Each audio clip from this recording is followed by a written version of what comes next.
Saya ucapkan jazakumullahu khairan katsiran kepada semua teman-teman peserta maupun uh, panitia ya, yang sudah memberikan waktu, tenaga. Hanya Allah yang bisa membalasnya dengan sebaik-baik balasan. Saya juga mohon maaf kalau ada kekurangan kami ya. Saya mewakili panitia, ada teman-teman moderator yang membantu, itu juga bagian dari panitia semuanya. Saya ucapkan mohon maaf kalau ada kekurangan baik itu teknis maupun servis ya. Insya Allah semuanya memiliki niat yang sama ya, niat yang lurus karena mengharap ridha Allah Subhanahu Wa Taala dan ingin mendapatkan teman-teman yang soleh dan solehah yang bisa jadi nanti bisa saling memberikan syafaat ya, menolong kita nanti kalau di akhirat. Dan berharap apa yang menjadi kegiatan bareng ini bisa berlanjut ya, dengan mindset yang apa ya, kalau anak sekarang bilangnya growth mindset. Kita semakin terus ingin bertumbuh ya, berkembang, kemudian senantiasa saling tawasobil haq ya, tawasobil sober, dan jangan pernah patah hati ketika mendapati apa yang kita harapkan ternyata belum kesampaian, misalkan gitu ya. Karena mungkin patah hati boleh ya, tapi jangan putus asa gitu. Karena kalau sudah putus asa itu sudah hilang harapan. Tapi kalau patah hati masih banyak harapan. Satu patah tumbuh 1000 ya kan, bisa dibilang begitu. Artinya dalam semua proses pembelajaran ini ada perbedaan, ada dinamikanya. Rasanya itu bagian dari pendewasaan kita semua. Usia anak-anak muda ini semuanya masih dinamis ya, masih apa istilahnya kalau agile ya. Dan yang paling penting endurance nih teman-teman, karena di luar sana banyak sekali teman-teman adik-adik milenial maupun generasi setelah milenial itu ya, mungkin agile betul ya, tapi agile itu apa sih? Suka tantangan ya kan, selalu apa ya, proaktif tapi juga enjoyable gitu ya. Kemudian dia juga bisa beradaptasi dengan baik, terus kemudian suka untuk memberikan banyak ide, gagasan, solusi, motivatif ya orangnya. Jadi betul-betul pribadi yang penasaran dengan amal solehnya, ingin tamak dengan fastabiqul khairat kalau bahasa dakwahnya gitu. Tapi jangan lupa nih endurance nih yang paling penting lagi ya. Endurance itu landasannya keimanan yang daya tahan, keistiqomahan betapa banyak di luar sana yang berjatuhan di jalan dakwah. Itu banyak sekali, alasannya macam-macam. Dan biasanya tidak lebih, biasanya adalah karena menyinggung ego, tidak bisa meninggalkan ego, akhirnya karena egonya itu memutuskan untuk resign, memutuskan untuk mandek atau off dari gerakan manfaat ya. Saya tidak mengkhususkan dakwah, tapi gerakan kebaikan yang bermanfaat. Allah itu menilai kita dengan niat, dan niat kita lah yang akan menjadi landasan amal kita diterima atau enggak gitu. Dan niat itu enggak cuma di awal ya teman-teman, sudah pada paham semua ya. Innama amalu binniyah itu tidak cuma sekedar di pertama atau di awal kita melaksanakan, tapi selama proses itu juga harus dijaga betul ya niatnya. Kalau bergeser sedikit aja itu sudah beda nanti rasanya, zauknya, bahkan nanti selama proses dan hasilnya pasti berbeda. Tapi kalau murni, barangkali teman-teman di sini masih ada yang jomblo, mungkin yang sudah nikah juga pernah mengalami. Kalau kita betul-betul sudah pasrah dan tawakal, memurnikan karena Allah gitu, maka tidak disangka ya, karena Allah akan berikan jalan yang terbaik, yang bahkan itu kita tidak expect ya, beyond our expectation gitu. Allah akan berikan skenario terindah gitu. Dan itu bagian dari keyakinan yang harus kita miliki, bagian dari rukun iman ya terhadap takdir, dan itu luar biasa. Nggak bisa cuma start from the point, starting point ya teman-teman, tapi prosesnya bahkan sampai goalnya itu teman-teman selama terikat dengan kehidupan, maka konsep takdir itu betul-betul harus matang dan itu diuji setiap detik oleh Allah Subhanahu wa taala. Ujian niat, ujian proses, ya, ujian tujuan. Katanya kita bilang Allahu wa yatuna, ya kan Rasulullah kudwatuna. Itu kan simpel ya diomongin ya, tapi ketika kita mendapati ujian itu secara langsung, Masya Allah, kita tidak ada loh yang pernah diuji lebih berat dari Rasul. Kayaknya belum ada. Rasul pernah ya diboikot 3 tahun. Di sini ada yang nggak kesulitan makan 3 tahun? Belum ada kan? Nah, maka kalau kita mendapati ujian yang berat, kita rasa berat dari Allah, ya yakin deh itu tidak seberat ujian Rasul. Jadi kita perlu berteladankan Rasul cara menyikapinya, baik itu dalam dakwah maupun ketika berumah tangga atau dalam kegiatan apapun. Ya. Itu bagian dari takdir Allah adalah kita benar-benar memiliki mental yang siap untuk menghadapi semua. Hanya satu saja keinginan, itulah semoga dengan begini ya kita menghadapi ujian itu, apapun hasilnya, ridho Allah lah yang mendapat yang datang kepada kita. Termasuk misalnya contoh kemarin ya, acara kepenulisan itu bisa jadi ya, misalkan ternyata teman-teman udah usaha, ya udah tawakal, akhirnya karena takdirnya sudah terjadi, kepenulisannya sudah terrealisasi, berarti Allah menghendaki gitu kan ya. Dan semoga Allah meridhoi gitu. Karena tidak semua yang dikehendaki Allah terjadi itu diridhoi oleh Allah. Bisa jadi yang tidak terjadi itu juga diridhoi oleh Allah. Ini kalau konsep yang paling mudah sih contohnya masalah jomblo dan jomblowati gitu ya. Bisa jadi yang dikehendaki Allah misalkan teman-teman uh, berusaha gitu ya, misalkan ikhtiar sama si A gitu ya, kemudian Allah kehendaki apa belum jodoh, bisa jadi karena tidak sesuai harapan kita ya nggak kejadian tuh, itu yang memang diridhoi oleh Allah karena Allah menghendakinya nggak jodoh misalkan. Tapi bisa jadi juga ada pasangan yang mereka berjodoh, dikehendaki oleh Allah berjodoh, bahkan bergerak bersama, tapi ternyata hidupnya tidak diridhoi. Salah satu pasangan itu ya pasangannya Abu Jahal sama siapa istrinya yang pembawa kayu bakar itu. Ada juga pasangan yang lain ya. Nah, itu kan terjadi kejadian. Jadi kuncinya memang kita harus memperkuat tauhid. Dari situ nanti semua hal yang berkaitan dengan gerakan dakwah, mau di bidang penulisan, kepemudaan, bidang Quran ya, insya Allah itu akan mudah dan lebih bisa masuk ke dalam hati ya. Betapa Rasulullah itulah teladan terbaik di semua bidang gitu. Dan yang paling penting itu tadi ya, selain ridha Allah, kita diakui nanti nih jadi umat Rasulullah SAW. Masya Allah, nggak ada kebahagiaan teman-teman yang paling membahagiakan ya, karunia. Kalau kita masih hidup sekarang, mungkin kita bisa berharap, ya Allah, boleh nggak kita bertemu Rasulullah sekali aja dalam mimpi? Caranya gimana? Kita cari caranya. Salah satu yang paling utama adalah ya sering-sering bersolat, sering-sering meneladani bagaimana Rasulullah menyikapi apa ya ujian hidup.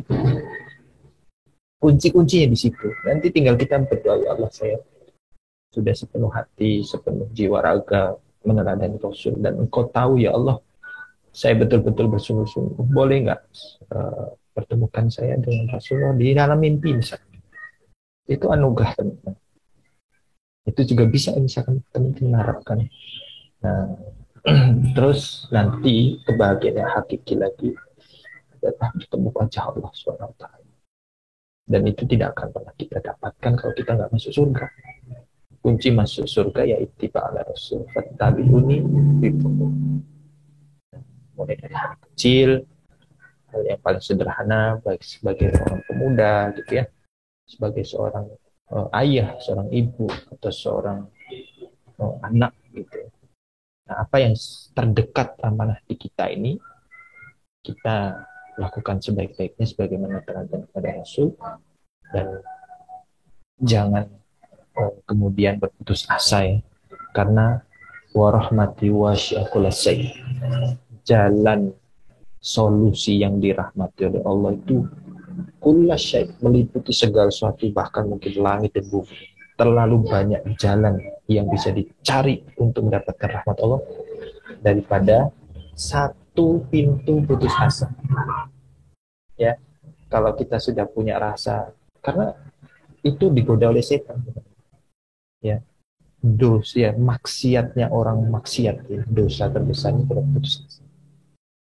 Tapi amal solehnya, kalau maksiatnya orang bertakwa itu riya, ya. Tapi kalau maksiatnya orang yang berdosa putus asa. Nah, jangan sampai kita terjebak tuh. Kita yang sudah katanya mungkin ya aktivis dakwah, katanya ya. Kemudian kita merasa terlibat dalam berbagai macam kegiatan positif. Demi Allah harus dijaga itu. Jangan sampai kita digelincirkan oleh setan yang namanya ria itu tadi. Ria itu dalam hadis disebutkan itu seperti semut hitam di atas batu hitam di kegelapan malam. Coba.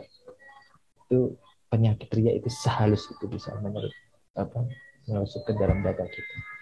Nah, jangan sampai itu kemudian membakar amal soleh kita menjadi wangi. Betul wangi, tapi wangi kebakaran. Habis. Jangan sampai.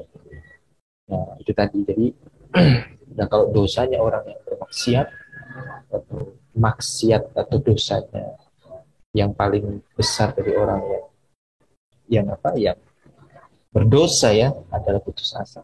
Jangan sampai sedikit pun ketika terbesit ada selewat dua lewat ya inspirasi putus asa itu hadir, langsung tepis, langsung hadirkan istighfar. Astagfirullahaladzim. Kan putus asa itu kan arahnya kepada apa? Jadi pintu awal putus asa itu adalah khawatirnya ya. Nah, anak-anak sekarang Jaksel itu kan ada insecure gitu. Insecure itu sebenarnya awal dari keputusasaan. Tapi belum sampai ya, belum sampai. Baru minder. Mental inlander, mental apa ya? Orang yang jatuh tapi nggak bisa bangkit. Nah, itu jangan sampai. Itu pintu awal teman-teman. Kemudian berkeluh kesah, ya kan? Kemudian nanti mendramatisir sesuatu secara negatif. Kalau secara positif bagus ya. Jadi romansa, dramatisir. Secara negatif, wah itu mengiris-ngiris hati, kemudian membuat segala sesuatu menjadi negatif vibes gitu ya. Nah, ujungnya nanti putus asa. Kalau putus asa kemana arahnya? Kalau orang yang masih sendirian ya, pintu putus asa itu orang kalau nggak bisa mindset growth atau self development yang gagal, putus asa, maka dia akan bunuh diri, mengakhiri hidup. Dan bunuh diri itu nggak harus apa ya, meninggal dunia ya, maksudnya membunuh diri secara fisik enggak, tapi jauh lebih dalam itu adalah membunuh ruh, karena esensi manusia itu adalah ruh ya, ar-ruhul junudu mujannada. Kalau teman-teman membunuh ruh kita sendiri itu dengan cara apa? Ya tadi, wasting time dengan kondisi yang negatif perspektif, melakukan maksiat berterus-terusan, bahkan ujungnya nanti bisa ke dosa yang besar, bahkan menularkan itu kepada orang lain, itu sudah bunuh diri. Banyak ulama bilang sebenarnya orang mati itu jauh lebih baik karena dia putus dari kehidupan yang fana. Tapi ada yang lebih rugi lagi adalah orang yang menyia-nyiakan waktu, karena dia sebenarnya masih punya kesempatan untuk bisa hidup, tapi dia sendiri telah membunuh ruhnya sendiri. Kalau kata Buya Hamka bilangnya, Ibnu Qayyim bilangnya, orang yang tidak ada keimanan dalam ruhnya, di jiwanya itu seperti bangkai-bangkai berjalan, penduduk kuburan berkeliaran. Nah, itu. Jadi konsep putus asa itu bisa masuk ke dalam jiwa kita tanpa sadar dan ke semua lini. Itu hati-hati. Kalau dalam rumah tangga, putus asanya itu apa? Salah satu atau dua-dua dari dua orang ini merasa putus asa, akhirnya break up, ya, bercerai misalnya. Itu langkah putus asa sih. Guru saya itu pernah berpesan, demi Allah, saya mengalaminya sendiri. Ya kan beliau sudah 50 tahun kerja. Setiap kapal perjuangan, mau dakwah, mau rumah tangga, itu pasti ada gelombang badainya. Dan demi Allah 3 kali beliau menyebut, pasti ada solusi yang dirahmati oleh Allah. Jangan sampai nengok aja ke pintu putus asa sekalipun. Jangan sampai. Kenapa? Kalau udah nengok, kegoda. Contoh simpel.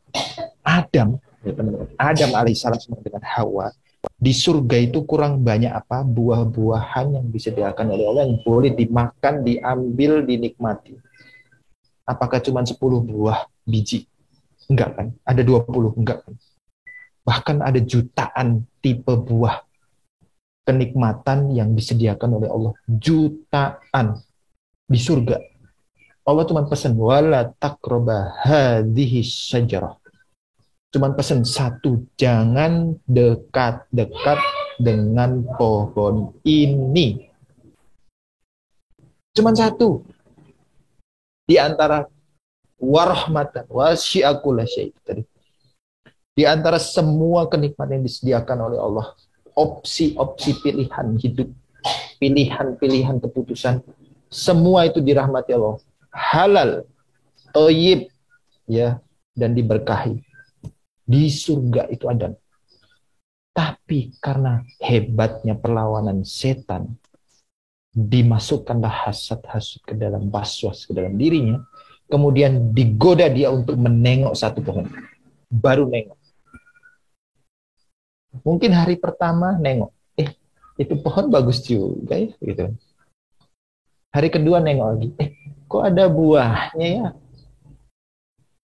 Hari ketiga nengok lagi, itu buahnya kalau mentah warnanya kok menarik, kalau matang kok tambah menarik ya. Itu setan menggoda. Itu cuman ini ya, ilustrasi ya bagi saya untuk bisa memberikan gambaran kepada teman-teman betapa hebatnya perlawanan iblis dan setan. Makanya jangan sampai nengok aja nggak boleh. Demi Allah, guru saya berpesan, jangan tengok sekalipun. Lurus ke depan, cari langkah dan solusi dan hadapi semua masalah itu dengan penuh mental yang dirahmati oleh Allah. Jangan mental yang putus asa. Bahkan mental yang dilaknat oleh Allah, ya. Kan dua itu makhluk itu. Setan, sifat kesetanan yang jauh dari rahmat Allah. Kemudian putus asa yang dilaknat oleh Allah, iblis gitu. Nah, sekalinya kemudian Adam tergoda lagi sama Hawa. Tapi namanya Adam kan logis, kan nggak boleh. Nah, ternyata masuk pintu godaan itu dari perempuan. Hawa yang penuh dengan, perempuan biasanya penuh dengan perasaan. Babang ya, atau beb, beb, masa deket-deket nggak boleh sih. Itu loh, ada yang jatuh tuh pohonnya, pohonnya buahnya gitu kan misalkan. Boleh nggak kita nengok bentar?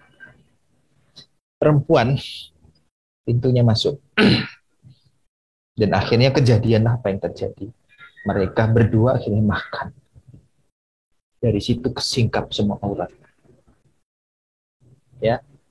Dan disitulah kemudian setan berkata, iblis berkata, ya kan saya cuma nasihatin, ya enggak, kan ada tuh di Quran disebutkan ya, zukhrufan qaulan gurura, ya, Ustazah Santi kalau tidak salah ya, bahwa setiap nabi dan rasul, bahkan kita semua diberikan musuh ya, dari kalangan jin dan manusia. Mereka memberikan kata-kata yang manis sebagai nasihat, tapi sebenarnya menjerumuskan. Nah, jadi banyak toksit sebenarnya di sekitar kita ini kalau kita nggak sadar. Wujudnya itu nasihat, tapi sebenarnya menjerumuskan. Nah, makanya harus hati-hati. Dan yang paling penting makanya kita berdoa, ya muqallibal qulub tsabbit qalbi ala dinik. kan. Terus kemudian Allahumma arinal haqqo haqqan warzuqna ittiba'ah. Doa seperti itu. Minta juga ilmu yang bermanfaat. Nas'aluka ilman nafi'an. Dan yang paling penting, Allahumma inni as'aluka ridho kawal jannah. Atau raditu billahi rabban wa bil islami dina. Ini mohon setiap hari dipanjatkan. Kenapa? Karena kunci-kunci kehidupan kita itu ada di situ. Kunci keberkahan, bahkan ruh kita bertumbuh dan kemudian bersambung dengan ruh Rasulullah SAW. Itu ada di situ. Kalau tidak, maka kita cuman, ya apa bedanya sama sapi kalau kata Buya Hamka. Itu jadi kunci bagaimana insan cendekia memiliki perspektif Islami wa firsi adalah kita fokus kepada ruh kita. Kita manusia itu adalah makhluk yang diciptakan, yang diberikan ruh. Ruh itu ada wujud kita yang asli. Dulu di alam ruh kita belum ada fisik berikutnya. Tapi di alam dunia dibentukkan alam rahim disebabkan diberikan asbab sperma dan ovum bertemu untuk menjadi jasad kita dan diinstal ruh di situ. Dari ruh dan jasmani ini kemudian bergabung menjadi nafs. Manusia yang seperti sekarang kita punya syahwat, ya, punya keinginan, punya bagian dari elemen manusia ada akal, kol. Nah, jadi ini sempat sudah disampaikan di Ma'rifatul Ihsan, tapi mungkin sedikit sentuhan mendalam. Ya, jadi setiap apapun tugas kita hanya berusaha menjaga ruh kita, ya, biar tetap junudum mujannadah, bersekutu dengan ruhnya para nabi dan para rasul, ruhnya Muhammad, ruhul Muhammad, dan kita sehingga kemudian nanti dikenal oleh Rasulullah asyidda wal kufar ruhamau bainahum. Jadi itu adalah tanda bukan cuma sekedar fisik, ya. Mungkin ada yang bilang kalau fisik seorang mukmin itu ada tanda sujud di mukanya. Nah, sebenarnya sujud itu tidak cuma sekedar fisik, teman-teman. Tidak cuma sekedar batuknya ini agak hitam bekas sujud, tapi juga yang sujud adalah ruhnya. Percuma kalau kita sujud secara fisik, tapi ruh kita tetap berdiri atau bahkan menyombongkan hati, menyombongkan diri. Yang paling penting adalah sujud ruh kita. Samakan frekuensi kita dengan frekuensi Rasulullah SAW.